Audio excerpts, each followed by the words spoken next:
E aí, galerinha, tudo bem com vocês? Aqui é o professor Danilo de História. Hoje nós vamos dar continuidade ao livro do Poliedro através de um novo capítulo que vai se debruçar sobre as consequências da Primeira Guerra Mundial, beleza?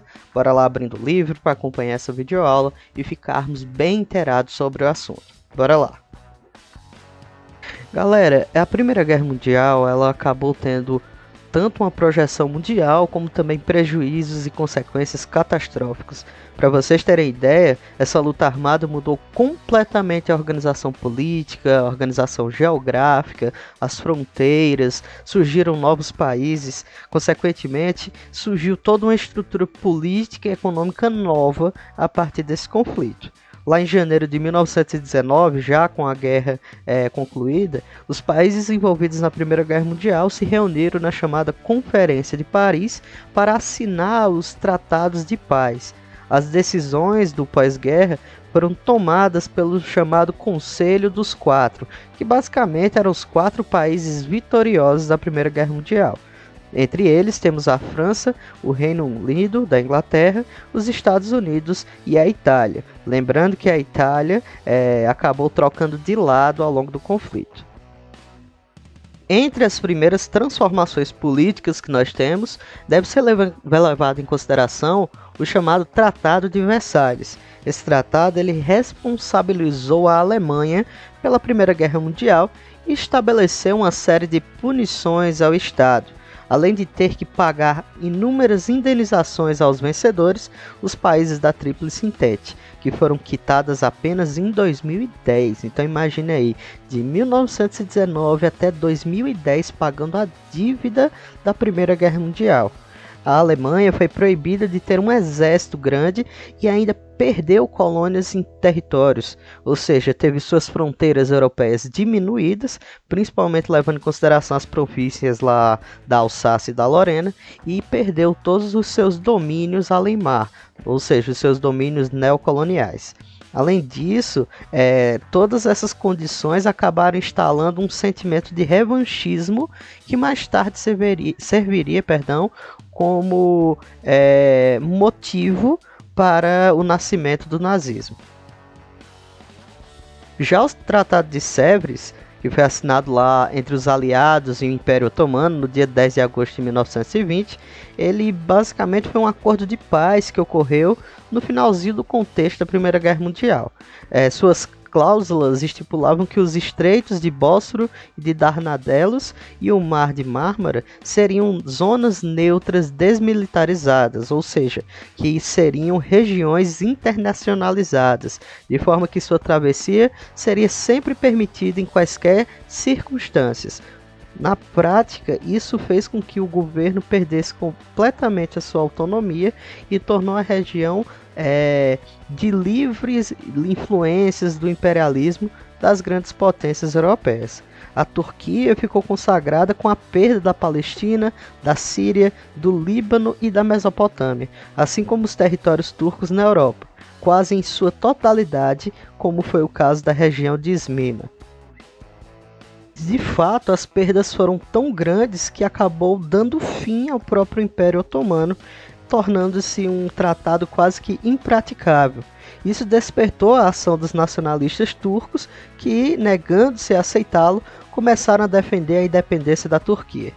Surgiu um mito de Atatürk nesse momento, ou seja, o pai dos turcos, que acabou mobilizando o nacionalismo do país e reorganizando parte do exército otomano, que até então estava extinto.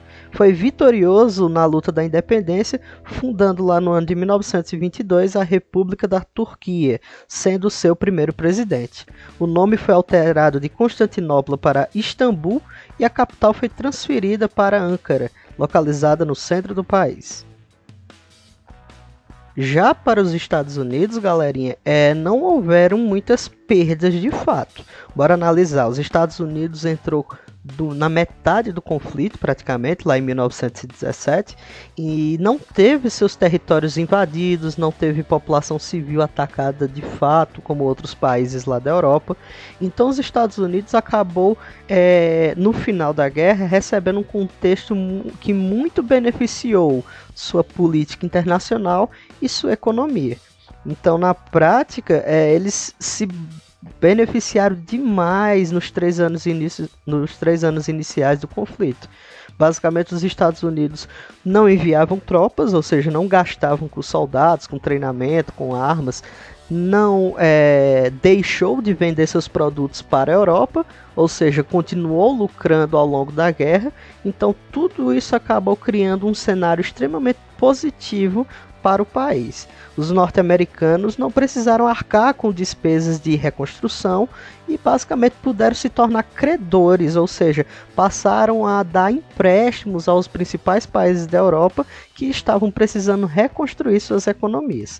Então os Estados Unidos literalmente emprestavam dinheiro para a construção do chamado Velho Mundo, que havia sido devastado pela guerra. Dentro de um ambiente tão positivo e com a economia a todo vapor, e sem basicamente nenhum adversário, como era o caso da Inglaterra, para fazer concorrência, outra consequência da Primeira Guerra Mundial foi de fato a ascensão dos Estados Unidos como uma potência econômica e política global. Desde então, os Estados Unidos têm se mantido nessa condição até hoje. Em outras palavras, os estadunidenses foram de fato os grandes vencedores do conflito. Uma outra consequência interessante que o livro de vocês traz sobre o fim da Primeira Guerra Mundial vai ser a formação da chamada Liga das Nações. Essa organização internacional, que basicamente é vista como uma antecessora da ONU, foi criada a fim de evitar o surgimento de um outro conflito, como foi a Grande Guerra. A Liga das Nações foi inspirada no último dos 14 pontos de Wilson, um plano elaborado pelo então presidente dos Estados Unidos, Woodrow Wilson, para tentar garantir a paz mundial. Esses 14 pontos estipulavam que a Liga das Nações deveria ser uma associação geral de nações, sob pactos específicos, com o propósito de fornecer garantias mútuas de independência política e integridade territorial, tanto para os grandes estados como para os pequenos. É engraçado pensar um ponto importante aqui, pessoal. Apesar do presidente Woodrow Wilson, lá dos Estados Unidos, ter proposto a criação da Liga das Nações, os Estados Unidos de fato não participaram dessa organização. Sem contar com a maior potência mundial da época e tendo que enfrentar diversos desentendimentos entre os estados, a Liga das Nações basicamente falhou em prevenir um outro conflito, sendo extinta lá no ano de 1942. Galera, diante do esfacelamento, ou seja, da destruição de antigos impérios, como foi o Império Russo, o Império Alemão e o Império Austro-Húngaro, a Europa acabou sendo remodelada, tendo suas fronteiras redefinidas. Após a Grande Guerra, basicamente, grandes territórios, grandes parcelas de territórios foram literalmente os derrotados do conflito e tiveram seus limites redesenhados pelas outras nações. Deles surgiram uma série de novos países, como foi o caso da Polônia, da Tchecoslováquia, da Áustria, da Hungria, da Lituânia e da Letônia. Nesse mapa aqui, pessoal, comparando com o mapa anterior, ele vai acabar mostrando bem claramente aí as novas fronteiras que foram redesenhadas após a Primeira Guerra Mundial. Como eu falei aí, o surgimento da Estônia, da Lituânia, da Finlândia, da Tchecoslováquia. Basicamente, esses impérios, eles se quebraram como um vidro e os seus caquinhos ali acabaram aproveitando esse momento de esfacelamento e instituindo novos estados, ou seja, novos países. E o último ponto, galera, que eu gostaria de trazer, mas talvez o mais importante, são os prejuízos socioeconômicos e materiais que a Europa acabou vivendo após esse conflito.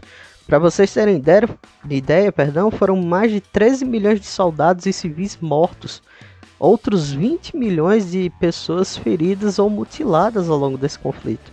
Então esses números absurdos acabam levando o conflito a ser chamado de fato a Grande Guerra.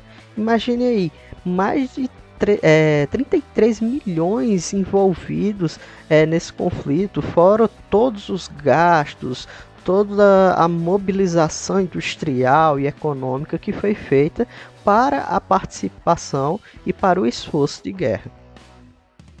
Todos esses impactos de mortes e ferimentos não impactaram apenas a moral dos países envolvidos, mas também geraram consequências financeiras e econômicas, pois os estados perderam significativas parcelas da população masculina ativa, que basicamente eram os trabalhadores das suas indústrias, os trabalhadores dos seus serviços. A Áustria-Hungria perdeu 17% dos homens economicamente ativos. Outros países como a Alemanha e a França tiveram baixas de 15 a 10% da sua população. Também na Alemanha, a sociedade civil sofreu imensamente com a guerra. Milhares de mortes foram causadas pela fome. A escassez de alimento não era justificada apenas pelas sanções internacionais impostas ao país, que prejudicavam a importação, mas também pelo fato de a indústria voltar-se completamente para a guerra durante o conflito. Então algumas fábricas deixaram de produzir alimentos para produzir armas e outros insumos utilizados na guerra. E é importante destacar outra coisa aqui, pessoal. A Inglaterra e a França, por exemplo, apesar de terem saído desse conflito como, entre aspas, vitoriosas, elas voltaram para casa com prejuízos materiais imensos. A infraestrutura desses países foram profundamente afetadas e a crise econômica causada pelos altos custos da guerra geraram muito desemprego e fome. Tanta estabilidade política e social possibilitou a ascensão de regimes totalitários que mais tarde iriam ascender e dar início a um novo conflito mundial. Então é isso, galerinha, espero que vocês tenham gostado da videoaula de hoje. Qualquer dúvida, comenta aí embaixo que eu vou estar respondendo assim que possível. E para casa, eu quero que vocês respondam lá no livro de História da Poliedro as atividades da página 135 a 139, tá certo? Na próxima videoaula eu vou estar corrigindo ela com vocês. Então, diante disso, desejo a todos uma ótima semana e até mais.